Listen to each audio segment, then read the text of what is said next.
Hello, and welcome to Talk, Therapy, Heal, a dynamic and engaging show that endeavors to shatter the many stigmas surrounding mental health and therapy. Talk, Therapy, Heal is a collective of licensed counselors, therapists, and life coaches unique in areas of specialization, expertise, and experience. Through the art of curated, genuine, compassionate conversation, we get to the deep things. We are so excited you chose to begin your healing journey with us. Tune in to Talk, Therapy, Heal.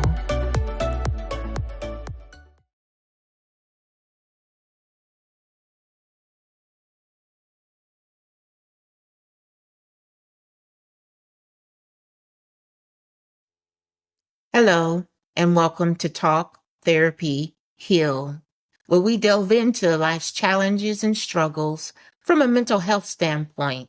Join us on tonight's episode.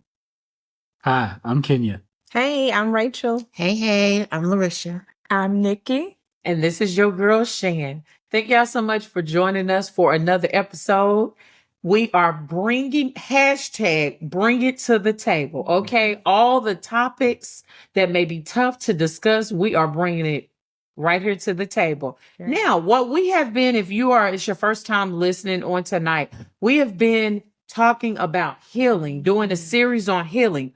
Question, and this is our topic. Am I healed? Okay. So this is episode 6 of season 2, where we are going to be discussing begin the cleaning process infection. Oh, wait. So begin the cleaning process. Mm-hmm. Break it down. We're dealing with infection. Mm-hmm. We're dealing with, as you stated in the previous episode, cutting it open, open it up, exposing what's in there, and cleaning all of that out. Oh, removing the infection. Mm-hmm. And so infection means, I went down to infect, right? So infect means it's a contaminated either air, water, etc. with harmful organisms. So it's a contamination. And if we're thinking about it from a mental health perspective, there's a contamination with our heart, with our minds, with our body, so with our spirit. Oh, okay. So contaminating. So say that last part again. It's a contamination of what is the thing? With harmful organisms. So harmful organisms. What would be harmful organisms if we're talking from a mental health perspective? Those things that we would be opening up to clean out. What is that? What does that look like? It can be a lot. I think a part of that cleaning process is the harmful organisms could have been other people.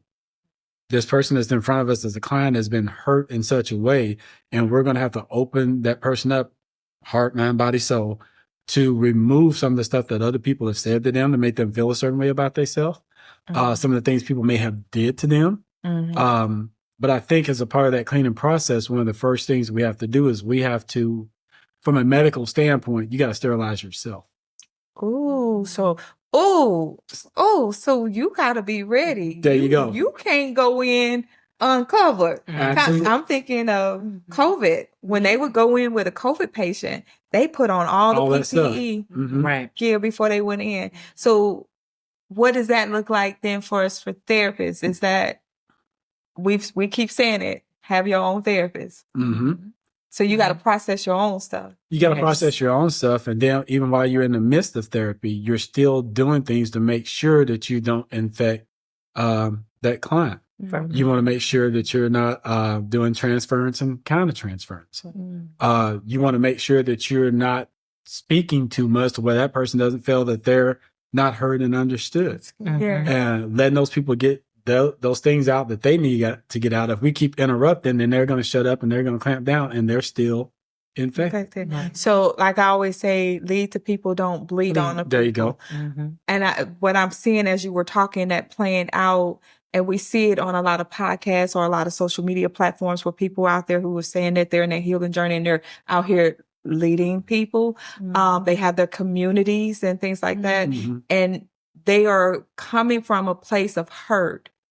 and how they're teaching others to deal with their hurt. Mhm. So you're not healing or helping a person heal because you're coming from a hurt place. So what does that sound like? Girl, if I was you, I'd leave him. Mhm. Girl, I wouldn't be taking all of that. What's wrong with you? Why is you letting him talk to you like that? Why are you letting her talk to you like that? I cut him off. I cut him off at the knees. Girl, I would get them told. They will be sliced by my tongue. Like that, right? But you know what's funny about that? The very people that say that are probably in a relationship the exact same the way that that client is in, but they're willing to give that information to say what they would do, but they don't really do it. Right.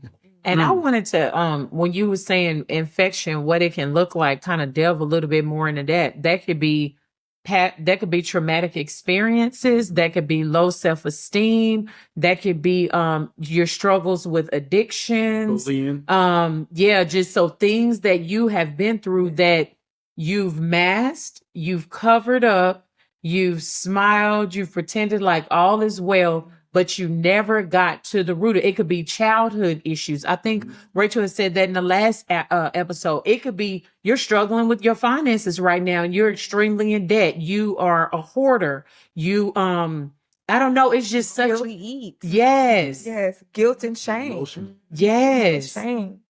Things that you struggle with, that you say, I'm good, I'm okay, but you are not. And then we had even identified, so go back because we're not going to redo the last episode, but how that not only affects you where you think I'm good, I'm fine. Oh, you know, and I don't tell people this in the counseling room, so let me say that. But generally, when the first person, when a person's response, when you say, "Hey, how are you doing today?" I'm good, because I had to catch myself. I used to do this, and in my mind, depending on how well I knew the person, I'm like, "You a good lie," because you're not good. You just went off on this person. You could be a person that you're in a restaurant and you treat the server like they're subservient to you, and you're higher than them, employees. It can go on forever. So your infection is not only infecting you as your, what was that? Or are you a walking infection? That was the last episode, but it's affecting those around you. So identifying what your infection may be. And I'm going to say this. Yes, we're up here as a panel of licensed professionals, but we're not perfect. We often speak about our own infection that we've had to deal with. So please don't listen to tonight's episode with, where you want to be combative and, oh, they don't know what they're talking about, because it's going to get uncomfortable as we go deeper, just like in session. We're mirroring what a session and telling you all what it may look like when you go deeper to prepare you to be able to expect. You know what I'm saying? When you're in session. So don't listen with a disgruntled heart, like we don't know what we're speaking about, because you have years of experience right here. Mhm. All right. I'm done. So I know I took it there, but be said. Yeah. So where we want to go then from there to identifying those organisms that are harmful, those things that are contaminating us, because we're talking about beginning the cleaning process. So first it's about, like we said, identifying what those things are. And you all called out a lot of those things that they can identify. Is there anything else we want to add to that as identifiers of unhealthy organisms that is setting up infection? Or do we now want to go into what it means to clean it out? I think the oozing that she was speaking about off camera. The ooze, because I think that will maybe give a better visual Of the infection. Yeah, before we start Cleaning it out. Okay. So the infection, what we're talking about, we had an off-camera conversation about what it really meant to heal, and then what oozing really meant for a wound in its healing process. And so those contaminated things, right? The infection, it depends on the color. And I'm gonna let Larissa go a little bit more detail with that. And we're gonna help out because we know this is a collective group thing, and I guess just hitting it from different areas. So I'm gonna let you go and start it off, and then we're gonna add to it. Okay. So when I think of the oozing, I mean, it could probably flow in two different ways. It could signify healing or it can signify infection, right? And so if we think of the word exudate, not an exudate, exudate, Exudate. I may be pronouncing that incorrectly because I'm country, but if you think of that particular word, really what it is it's an indicator shifting into the direction of if there is healing taking place within a natural wound. So if you think of a natural wound, you've got the opening, you've got the skin, you got the tissue, you have the ligaments, but within that wound, there's some ooze, right? And so within that ooze, it could be different colors. You have the clear drainage, you have the bloody drainage, you have the clear and blood tinged drainage, and then you have the thick yellow greenish, right, types of drainage that's coming through from the wound. Now, therapeutically, what does that look like? Right? Therapeutically, it looks like toxic behaviors, right? If it's greenish and yellowish, right? It looks like toxic behaviors. It looks like the replication of problematic patterns. It looks like doing what you once did that's not working for you. You know what I mean? Like right now, it looks like, the consumption of illicit substances or those things. And so the ooze, again, it can be looked at for the healing, or it can be looked at for the infection, right? And so if it's thick and yellow, or it's green or brown, that signifies infection. But if it's clear drainage, right, and it's less of the clear drainage, it's not going to ooze as much. But if it's clear, then the wound is healing. So bring that to the therapy room, bring that to the counseling room.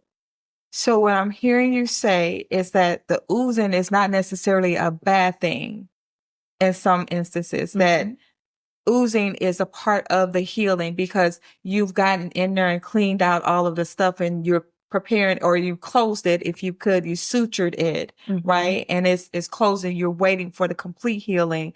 The oozing represents that the body is expelling the toxicity or getting rid of it. It's getting rid of it. Also, it's what's the word? I want to say it's I'm gonna leave that alone. Okay. Yeah, it's expelling that and getting to its healing state because the more it can't stay in. Yeah, it can't stay in or stay moist in a sense. It has to come out and go somewhere. So would we say then that going to therapy is a part of that? We know it's a part of that healing process, but is that the oozing? Because when we think about therapy, right? Therapy is not a long-term thing. Like I'm not supposed to be your therapist for the rest of your life. Right. So eventually we're going to get to a point where you're no longer going to see me. So that's in my mind, I'm thinking that's the oozing coming to a halt, if you will. Because that means if we can stop therapy, you're no longer oozing, you're healed. But if there's a discoloration of that oozing that's coming out, will we say then that's someone who hasn't dealt with the wound that is there? And so the infection has set up and is getting bad. And we said in another episode too, that if you don't deal with the infection, it can set up sepsis, get into your bloodstream and cause all kind of other problems. And we said death is the end goal for that. And no one wants to die or to have a part of them die off. So the discoloration is all of the things that you said that is coming out. So if I'm there at that point, what do I do? So if you're at the oozing point and it's clear, is that what you're saying? No, I'm at the oozing point and it's yellow-green. And it's yellow-green. Brown. You got to go back into therapy. You got to go back and maybe take a few steps back so you can get the big picture and see what patterns, what behaviors, what emotions are still impacting you. Yeah. So let's help our clients and listeners. What specific questions will you begin to ask them to help begin to clean out the infection? I know for me, reiterating at the beginning what I was saying, in the last episode is I'm asking, are you ready? Mm. We were speaking about tools. So going over those tools again to see, do you have your safety measures in place before we get ready to go deep? Do I have your permission to stop you? Because, sometimes, especially when they get to this point, sometimes you have clients that just want to rush through it. I just want to get it all out so I'm free but stop you and process. So those are some of the things that, hey, we're going in. It may be uncomfortable. It was something, I think I wrote it down. In order to heal, sometimes you have to hurt. But the biggest thing is, I know when I share with my clients that we're in this phase where we're about to go deep, is reminding them that they may have some thoughts or some triggers that may come up. Mm-hmm. I say, if you need to call me for like a quick 15, 20 minute, if you feel yourself starting to get in crisis or things like that, then we could do that, real quick if I have openings and availability, but letting them know that may happen, that you may have a trigger from the past. You may feel like this.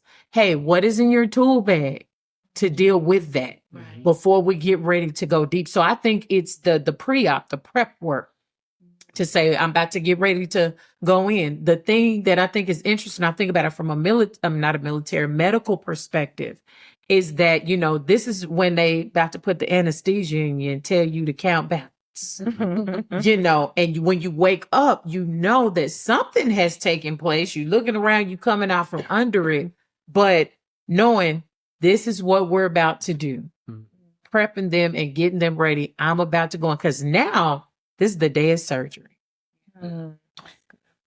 She said, how do we prep? And I like that because you do have to prep the person and let them know, what is about to take place.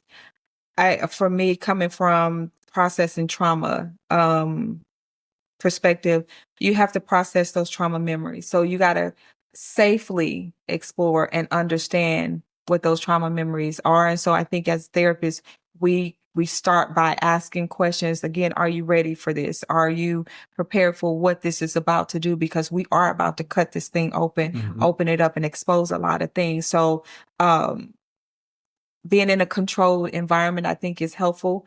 A lot of times when people are talking about what they've experienced, especially in a group setting with a lot of people, most of the time you express that with your family, nobody is hearing you. Everybody's over talking. Nothing is being heard. And so now you feel like you just opened up a wound or somebody just stabbed you in the wound and you don't even know what to do with you bleeding and you don't know what to do. So now you're in crisis mode, right? But working with a therapist helps you to be able to understand how to process those trauma memories, that it creates that safe environment. It's at a slow pace. It's not at the pace of anybody else. No one is forcing you. No one is judging you. So we're creating this for the client that helps them feel okay. Because let's just say if I was going in for a procedure with a doctor, right? I'm not going to just go in and choose any doctor and say, cut me. And I don't know why I need to be cut there. They're not even a good doctor is not just going to cut you and not know what they're cutting for, right? They're going to tell you exactly. They're going to give you the plan, which we talked about in a previous session, episode, is creating that plan, letting you know what is about to take place. For me with clients, I walk them through, this is what therapy is going to look like. So you're prepared. You're not blindsided about what's going to happen. We're going to start here, but then we're going to go, like you said, go deeper. So I'm prepping you for what is about to take place before I cut you. And I'm letting you know what to expect. It's going to be uncomfortable. It's going to be hard. I tell my clients, sometimes you're going to hate me and you're going to want to fire me and you're going to tell me you ain't coming back to see me no more. And then I'll see you next week. Right. Yeah. Yes, right. I will see you next week. And that preparation piece is so important in communicating with your client. I know for me, I would have individuals come in. I have a lot of different things in my counseling room. One of them is a tissue box in case people cry. I never give a person a tissue box. I was always taught that if you give a person a tissue box, it's almost like saying stop. Yep. Mhm. Yes. And so things are strategically placed around my office. And the individual, if they want, they start crying, I just look at the box. and they'll get it, they'll wipe their tears, and they'll go on. I think a part of that preparation is not so much the preparation, it's kind of going into it. When you're talking with that client, you're taking your notes, you're taking your mental notes, being prepared to ask scaling questions. Yes.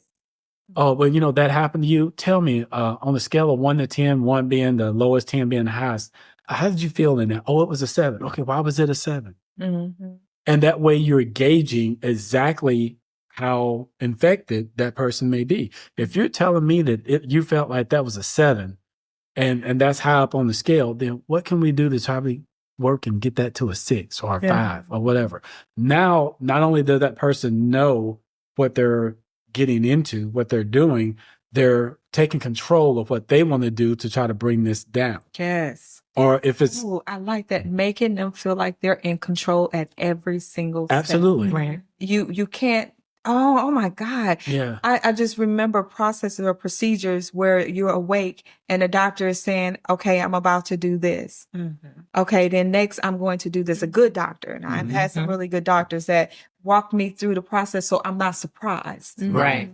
I'm not shocked. hmm Like, oh my God, you just stabbed me and you didn't tell me you was going to do that. No, I'm about to, if you don't want to look, then you can look away. Or they're preparing me for each step, but giving me control. Okay, let me know when you're ready. right.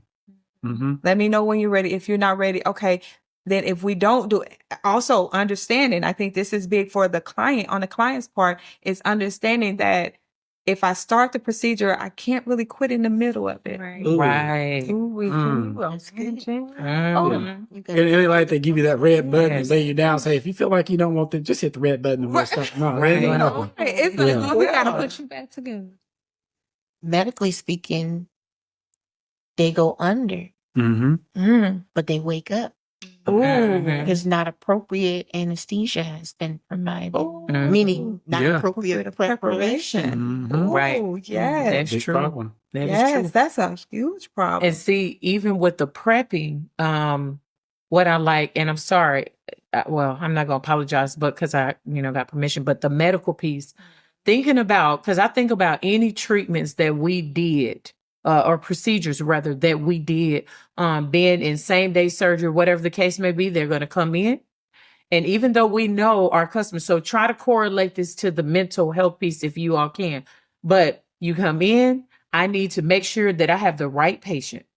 So your name, your what's your last 4 of your social? Date of birth. I need to make sure that I put, so this is in the prep process. We need to put the identification on you.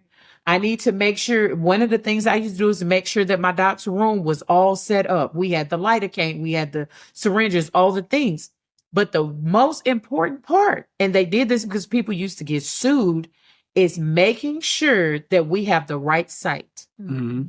So in the prepping, when you came into this counseling room, you said you wanted to work on A, B, C, D, E. You gave me a whole laundry list because I've been waiting to build myself up to come into counseling.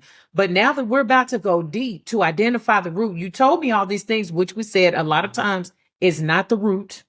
It's surface. It's surface. We talked about surface and the skin.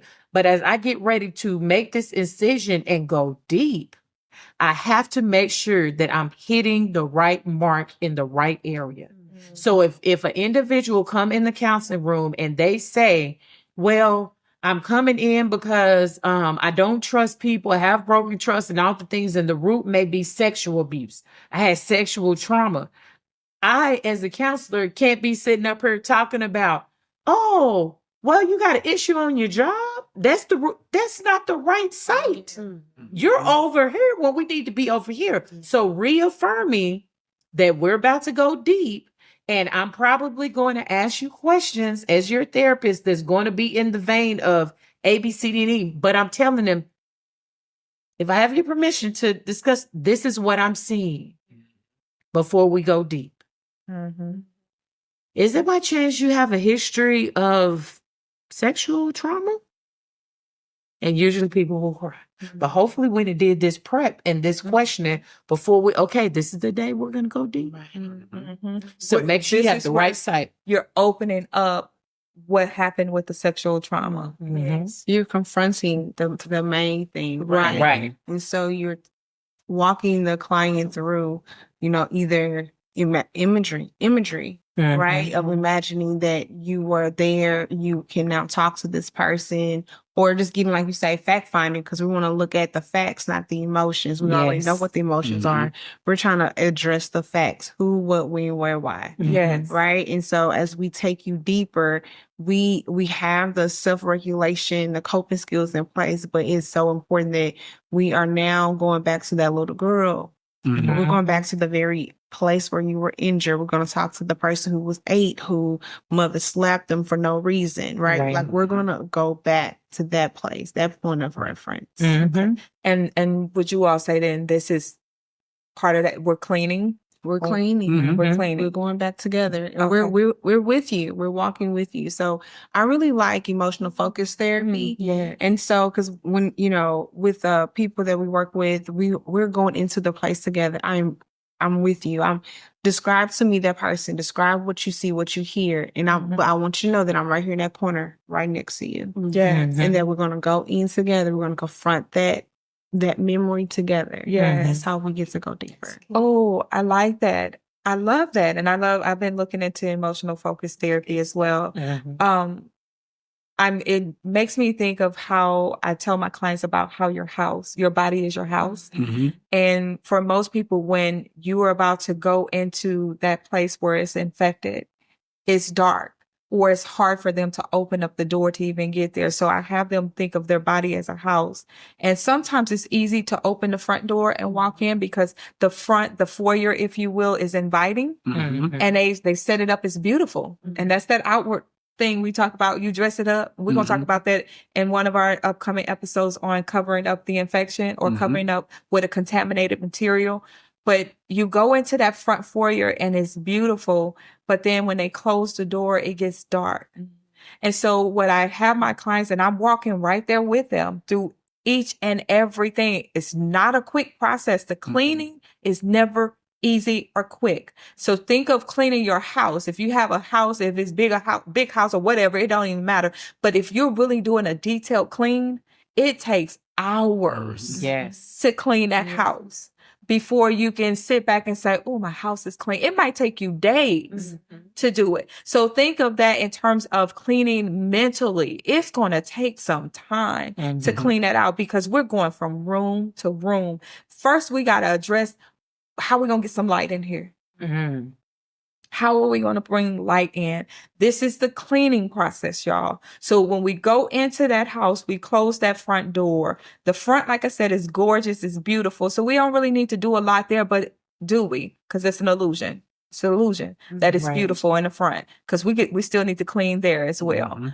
But when you get to doors that people have closed, which is why it's so dark in the house, you go into each one of those rooms and the rooms are chaotic. You got to go in there and clean it out. And what does that look like from a mental health perspective?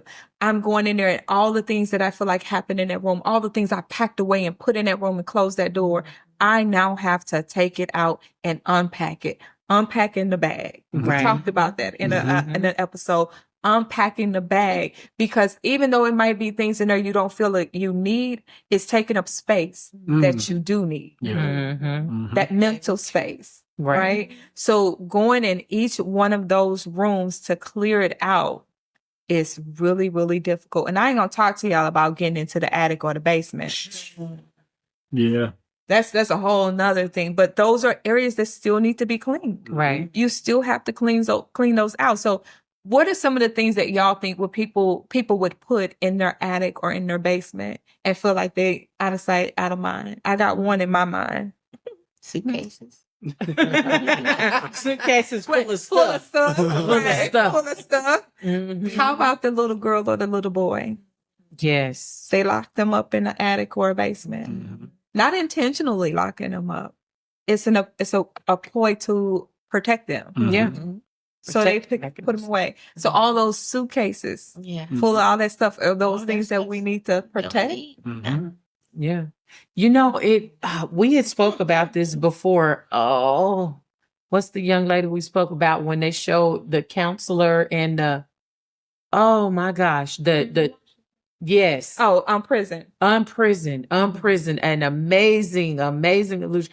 When you spoke about locking up the little boy and little girl, it's almost like I think in this, you know what happened, the client knows what happened, know the infection, but it's like, I'm grown now.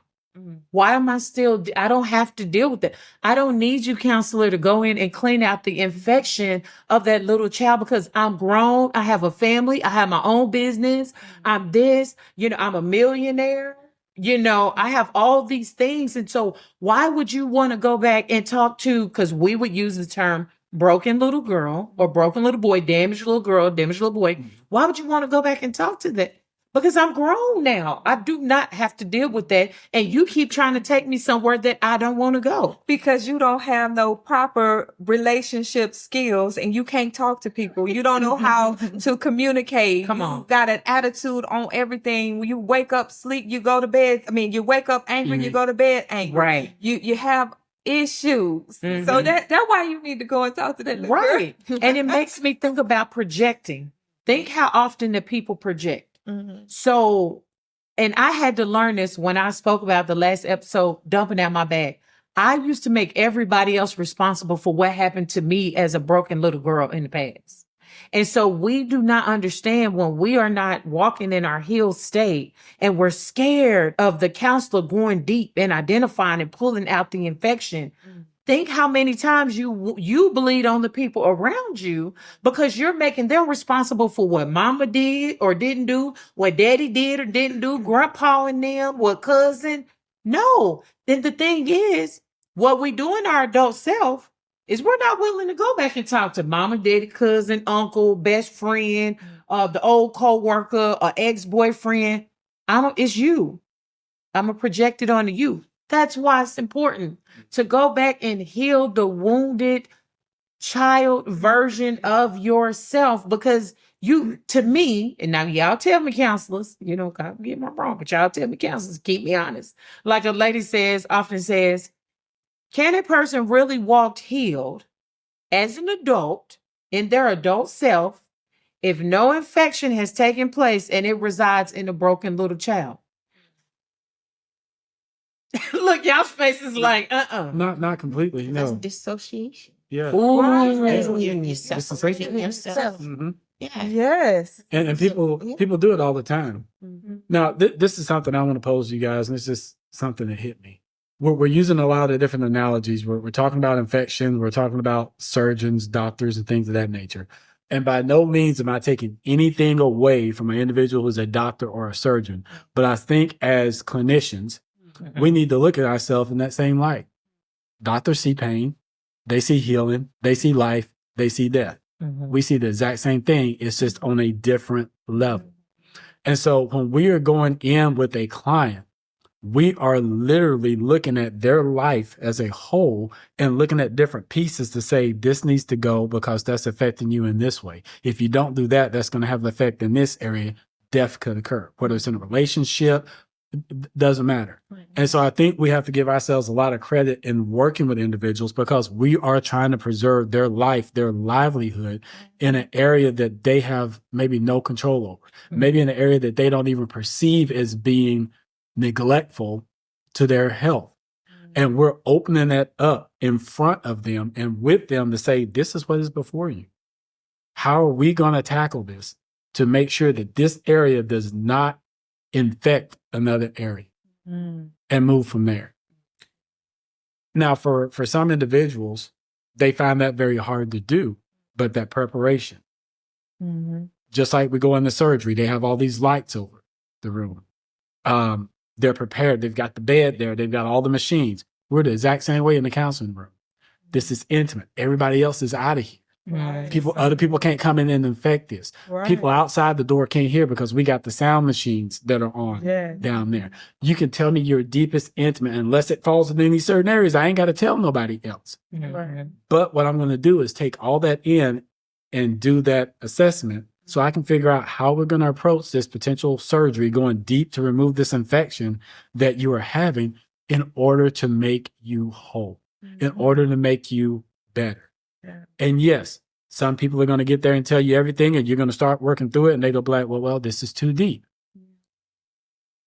I got it. This is deep. But do you realize that your infection is going to run deeper? Right. Or the pain. The pain is too deep. And that's one of the things that I wrote down was work through the pain. You got to work through the pain. I was just thinking about clients and just, own personal work is like shadow work and asking ourselves those deep questions and looking at, well, how did that event shape you? What is your view of self, right? How did you view yourself before the event? How do you view yourself now? And because that can help you bring awareness to, your self-perception, your self-esteem, why your self-esteem may be small versus, vibrant and solid. So those are the type of work that I will do, or I will think that, you can start to do on your own. Because there's so many books out there, workbooks, so like that shadow healthy work, of that dialogue, that introspective thinking. Yes. Yeah. Yes. And I think for the viewers, and I think it's very important that sometimes as counselors that we are transparent, because we can't sit up here and preach and say, go get help, go get help, go get help. And we don't talk about the help that we may have gotten. Right. Now, I'll just use myself as an example. I went through a period of time where I had low self-esteem. I had to work through that with a counselor to get me to understand why I was like that and some of the things that I needed to stop doing because of that. One of my biggest fears, if you will, that I had to deal with is that I've always been small in stature. But when I was in school, people told me, you're too small to play football. You're too small to play basketball. You're too small to run track. Only thing that did was fuel a fire in me to tell a person I can do it anyway. And I'm going to overcome that. It can be a good thing, but it also can put you in a place where you can bite off more than you can chew. And I had to learn that the hard way. And so another thing that I struggled with was just really communicating to people what I wanted, what I didn't want, things of that nature. And talking to my counselor, she said, where did that come from? And it went directly back to my childhood. My father was not in my life.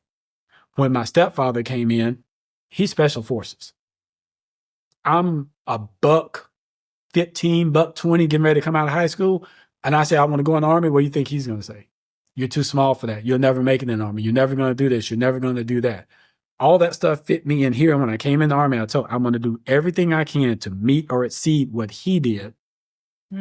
Just for that simple fact, you told me that I couldn't do it. Ooh. And I kept carrying that. And after I done retired, I'm still doing the exact same thing to a point. Because, and my wife will tell you, I'm a competitive person. Put me on a football field and tell somebody, oh, I'm gonna come catch you. you go catch cramp trying to catch you. I'm just gonna prove you wrong. And it didn't matter what it was. One of my old bosses said, we've never did something like this before. Can you handle this? Oh yeah, I got it. Don't even worry about it. I went way above and beyond, all because of things of that nature. Now I'm a completely different person. Well, do you think you can do something? Well, who's helping? Because I'm not doing all that. But sometimes you have to go through the hurt in order to heal. Now I realize who I am. I ain't got to be the biggest thing to get something accomplished, but I had to go to a point where I opened myself up to someone and let them tell me, and I had to be able to receive that to say, yeah, that is a problem. So a lot of times, this is what I call that monkey mentality. If you guys never seen it, they used to do an experiment with monkeys. They would take jelly beans and candy and put it in a jar. The monkey would stick his hand inside, grab all the jelly beans, but he couldn't get it out because he wouldn't let go. Wouldn't let go. He always got an analogy. And so what the monkey had to realize, to get his hand out, he had to let it go, pull it out. But then he realized, if I stick my hand in there and just get one, now it can come out. That's the same thing that therapists are going to do. You may have a whole bunch of issues and problems, but let us stick our hand in the jar and get that one thing and say, let's work with this and see if we can make it better. Now that that's gone, we ain't dealing with that anymore. Now let's stick our hand back in there and get something else. So it is surgical, it is precise, but it's all done in an attempt to make your life better, to enhance your quality of life. Go ahead. I just think about the layers that we've been talking about, and I think about just that ongoing treatment that is ongoing. Like you do one, you know, if you, sometimes, you know, you might have a condition, you have to have a series of surgeries, yes. you know, Mhm. to fix the matter. And that's what I visualize. That's what we do. Right. And I will tell you, this is from my standpoint. A lot of people question themselves as a therapist. Maybe this isn't true. It just feels right for me. I think you know that you're a good therapist when you're able to work with individuals, help them work through their problems, and really they don't want to let you go. Yeah. Yeah. When you get to, hey, we've accomplished. Oh, really? Yeah. Like, let me think of something else. Yeah. Yeah. Right. But there's also another side of it. And sometimes people miss this. Sometimes you get those individuals that you work through an issue and they'll say, oh, but now I want to talk to you about this. Oh, yeah. And all of that is not always bad. Sometimes what they did is they threw you a breadcrumb to see how you were going to act with that to see if you can really help them with the whole load. Right. So Mhm. If I may, I want to, because Kenya had just made mention about and sharing his own experiences. And I don't want to make this male versus female, but as we're speaking about, because we talked about identifying, we talked about access to damage, all the things. Says access. They're gonna laugh at me because of my country, y'all. And I bring it together. But something that I thought was amazing that Kenya just shared. When I generally is often said when it comes to females, right? So we're talking about infection and things that we need to clean out. 9 times out of 10, females are, for 9 times out of 10, more emotional and vocal and willing. But for men who feel I have to carry the weight of the world on my shoulder, I think Kenya had said this in season 1 about, because we remember we was asking him from a man's point of view, and we all leaned in. Yeah. And it's almost like, well, I can't be vulnerable enough to sit down with anyone, even though I got all this toxic stuff that I'm carrying. I'm damaging my relationship with women. I'm damaging my marriage. I'm doing all the things, but no, because as a man, no, I got to be strong. I can't let anybody else see that I got infection. I'm good. I'm good. But the reality is, how much harm are you doing, sir? Because we understand as licensed clinician and most other, how much harm are you doing to yourself by not releasing, which is what Kenya spoke about. He was able to tie that. And I get the fact that the world is not favorable. Well, it seems like now they're judgmental towards everybody. It's equal opportunity up in here, where it really used to be you're the head of the house, you're this, you're that. I'm bringing this up to encourage the men. Deal with your infection as well. Deal with your infection as well. We know it may be hard, but what I like about this day and age is therapy is not as taboo as it was for us growing up. yes. Now people are willing to identify. And so when I went to my husband and said, yep, like Nikki said in the last episode, yep, I'm off. I need to go see somebody. I didn't even really know what that meant or where I needed to start. But we have insurance. Use it. We go to work every day, but the first thing, it's expensive. How do you know? You have a tool that you work for that can help you. But I encourage the men, come on now. When we're talking about relational work, we need you all to be as healthy as we're trying to be healthy. When my husband came to me and said, I'm about to go see a counselor, do you think I made fun of him? No, because what that tells me is I'm about to go get some help. And I knew enough to know on the other side that would help our marriage, because he can identify the infection and where the source is coming from, working with a counselor, and I could do the same thing. But all too often is putting on this whole armor to say, no, I can't do that. Sir, go get you some help. Because Please. they don't realize in a lot of situations that they are infected. They meaning men to Men, clarify. men. They don't understand Talk that to they've the been men, infected sir. because everything has been normalized. Yeah. Oh. So if you walked around and you had watery eyes and they were always itchy and you were always sneezing, if you're around 500 other people that's normal. Wow. But when other people see that there's difference there, that's when you have to realize that there's an infection. So think about this: from an early age, as men, we're told, you fall off a bike, don't cry, get up and deal with that. Oh no, men don't sit there and talk about our problems. We just suck it up. We drive on. Find an issue. You got an issue, you got to find a answer for it. You got to be the one to go to work. I don't care if you got to get 2 jobs. You take care of your family. You got to feed you. That infection has been passed down from father to son, from uncle to nephew, and it just keeps going and going and going. And then when somebody comes up and says, hey, something's wrong with you. No, I ain't, because everybody's supposed to be. That's what you told me to be. So we have to be open. But I will say this. This isn't just a man problem. This is an issue that's been predicated a long time ago, and we need women to help us as well.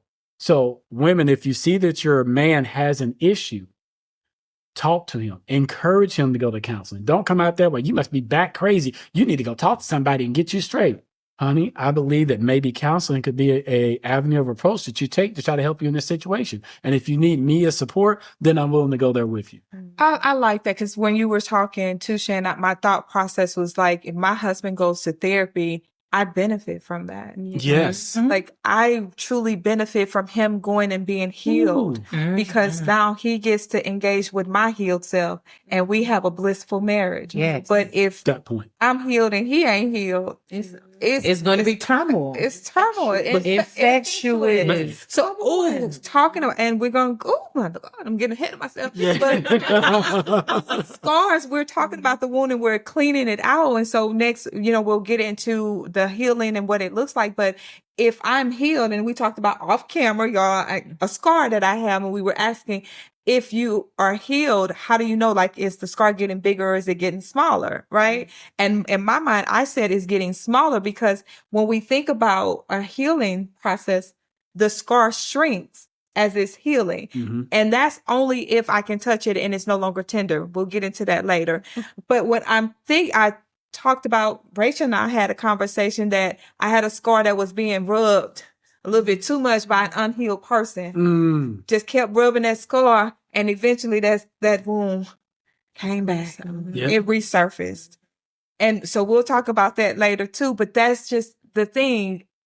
If my husband is healed, he's not going to rub a scar that causes issues for me. He's not going to trigger me into going back to a place that I said I was healed from. So encourage your men, women, encourage them. I said something on a post that I made, something about being the water. You're watering and not burning down. Stop burning things down. Stop being the one who's causing the wounds. That part. Like, stop being the one who's cutting. And one of the things that I think people don't take a look at from a counseling perspective, you get a scar. You got cut when you were 10 years old. That scar was that long. What happens to that scar when you're 30 or 40? It gets smaller.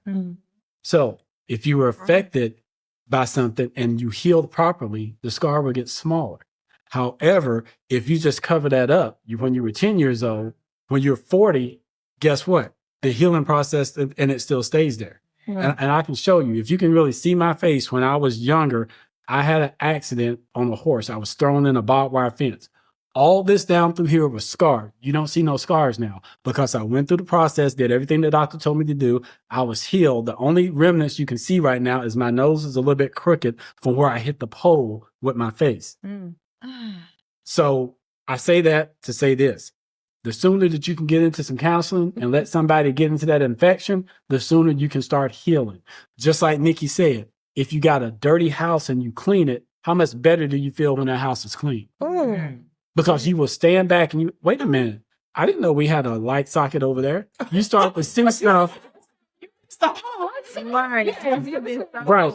You start to see stuff that you never seen before. So when you clean your house, and I'm going to talk to the men real quick. I'm sorry if I'm going off on that tangent. Oh, tell to them. You start to see, oh, I didn't know my wife dressed like, oh my God. Oh, I didn't know she was sweet. Like, I didn't realize my child was this, that, and the other. And women could be the same thing. I did not know my man was working just like that. Oh, he got good work. You start to see things that you never seen before because you got rid of all the bad stuff. Yeah. Just like a surgeon, he opens you up. Oh my God, there's cancer. There's this, that, and other. If they can get it up out of there, now you're a healthy individual. So it's all about wiping that away. So it doesn't matter if you're a man, if you're a woman, if you're a child, you can be an alien. I don't care. If you got an infection, you got to let somebody get in there and do the work so that you can be clean. Yeah. Your body is naturally meant to heal itself. Amen. But when you're giving your body, when you're giving therapists, when you're giving doctors, when you're giving Jesus, you got all them force work. Ain't no reason people should be walking around here completely sick. We should be completely whole. Double.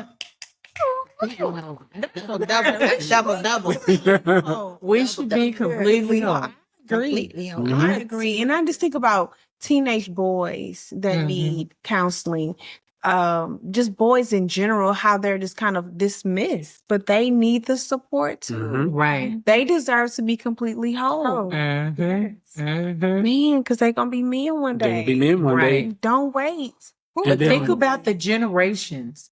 If we are Talk Therapy Heal trying to really walk you through the process on a plain level of what true healing look like, okay? Think about how amazing we were talking about things being passed down through the bloodline. As people don't believe in generational curses, but you can have generational blessings. But heal people. So if this generation is doing the work, going and get the healing, can you imagine what the next generation and our children and grandchildren and great-grandchildren, they walking around whole? So just like we were taught dysfunction, somebody in the bloodline says it stops here. The infection stops here. I refuse to treat my children the way my parents treated me. I refuse to treat my neighbors the way my neighbors treated me. Yes. And you mean to tell me that the children are getting the healed version of their parents? Yes. And they're teaching that to the grandkids? Yeah. Man, y'all about to make me run around this house. Yes, the infection stops there when one person allowed the surgeon, which is the counselor in this point, to walk alongside of them, cut that wound open, clean it out, and then continue on with the healthy bag of tools, and not only continue on, but teach it to their next generation. Man, I ain't saying nothing else. I know. And the bad thing about it is that when you start looking at the risk factors of an infection, it can weaken your immune system. Yes. It can weaken the way that you think, the way that you perform. It can affect your mobility. Yes. There is so much that is there, but we have to be able to get in there and say, we don't want none of that. I want to be free. That's what it's all about. Imagine someone who was sick in a hospital and they say, you're so sick, nobody else can be there for you. And do you know how quick those people go down because they don't have that human connection? Everybody that's coming in is either giving you some bad news or giving you some medicine. We got to give you this. There is no human connection. There's no love. There's nothing that's there. Why do you think hospitals have visiting hours? How many people have you known that has went to a hospital, nobody came and visited them, and then they say, oh, well, they passed. They didn't have no human connection. And so the reason why I say that is you got to get to that therapist.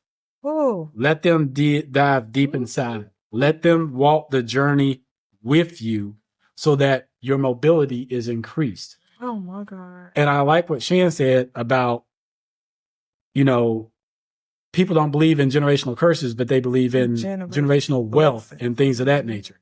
It makes sense. I know. I like what she also said about, you want your man to go to work and do this and the other because you go receive the benefits of it, but you won't let him go to counseling to receive the benefits of it. When are we going to start doing things from a counseling perspective and receiving everything that we need to so that our families benefit wholly? Because if one person in that family goes to a counselor, it may lead somebody else going. It may lead somebody else going. There you go, the whole family going. And guess what? We do it all the time. Go to church on Sunday. Mama, daddy, big brother, little sister, they brought a friend. See how that goes? We can do the same thing when it comes to counseling. We got to spread this out into a community in order to affect the entire world. Now that's the infection we want. That's it. Yes.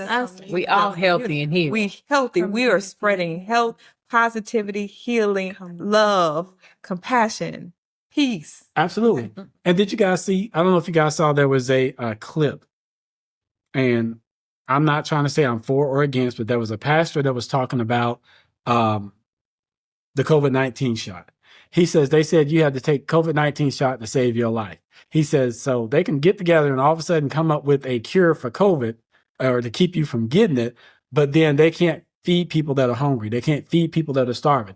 I'm on the same boat with him. If we can get together and figure out that there's a way to give somebody a shot so that they won't get COVID and die, then how come we can't get together and say, hey, there's some counselors out there that will help you so that your mind, your body doesn't die? Come on. I'm just trying to figure it out because that's unreal for me. Why can't we push the narrative that counseling is about seeking a deeper level of yourself so that you can better understand yourself and the other people around you, just like emotional intelligence? Because it's not There you go. Profitable. It's not profitable for them. Film. You know, let's hurry up and get a quick fix. That's why you get 10 to 20 sessions and that's it. Yes. As if you had enough time to go deep enough to clean out that infection. Absolutely. And most people, like we know, coming into therapy, if they got 20 sessions, it's going to take you 6 to even get to the fact that you can assess properly. Right. Precisely. So by the time you really get into it deeper, it's over. Mhm. It's done. And now 6 to 8. Yeah. 6 to 8 sessions. Yeah. So They now want they that don't quick have brief enough time therapy. and then they can't afford it. So then it's done. Mhm. You know, it's so many different things I feel like that are in place that are supposed to help us, but are don't. there in place to hinder us, to stop us from growth, to stop us from being fully whole, healthy, and healed. And you know what that is? Infection. Oh, We ain't gonna talk about Yeah. I know we about to get ready to close out. Yes, I know we're about to close out, and I don't know if Nikki's gonna ask everybody what they want to drop off and leave. Let's do it. Okay, so I will start because I had to look this up, and I was thinking about this. I encourage you all to think if you're considering counseling and getting the infection removed from you. Think about this, and they'll probably smile when they hear me see me say, "No more shackles, no more chains." Yep. No more bondage. I am free. That's where you want to be. Yes. Give it credit. Oh, and the credit was Eddie James, and this is from the song Freedom. Look it up. Yes. Thank you for that. She said, "You're welcome." Okay. Anybody else? Got some closing remarks? Allow us to put the mirror in front of you. Mm-hmm. That's how we go deeper. And I just want you to know that you can heal. You deserve to be whole. I just want you to know that. Mm-hmm. And I have a quote here from Jim Rohn. I hope I'm saying that right. He says, neglect starts out as an infection, then becomes a disease. That's great. Mm-hmm. So when you neglect your mental health, yeah. Oh, wow. I'm going to say, work through the pain. Work through the pain. This will help to reduce the intensity and impact of that wound over time. Work through it. Yep. And I'll just share hashtag the infection stops here. Good one. Come on, Yes. All right, y'all. Y'all be pulling out the best of us. Y'all pull out the very, very best of us at this table. When we say we bring it to the table, we bring it to the table. And if there's anything else, I know we're doing our healing series, but if there is anything y'all want us to talk about or bring to the table, please let us know. Yeah. We're not off. Nothing is off limits for us to talk about, because we understand that things that are said here are solely our perspectives, right? But coming from a mental health perspective, we're giving things from a mental health perspective to help you all. So we're not trying to sway you to do anything. Well, you know what? Yes, we are. Yeah. We want y'all to heal. We are trying to persuade y'all to heal. That's exactly what we're doing. We're trying to persuade you to heal. And I ain't never seen that as a wrong thing. Right. So please heal and join us again here at Talk Therapy Heal. But before we go, don't forget to hit that like button, subscribe, and hit that notification bell, y'all, because we want to see y'all here the next time on Talk Therapy Heal. Have a good night. Bye. Bye.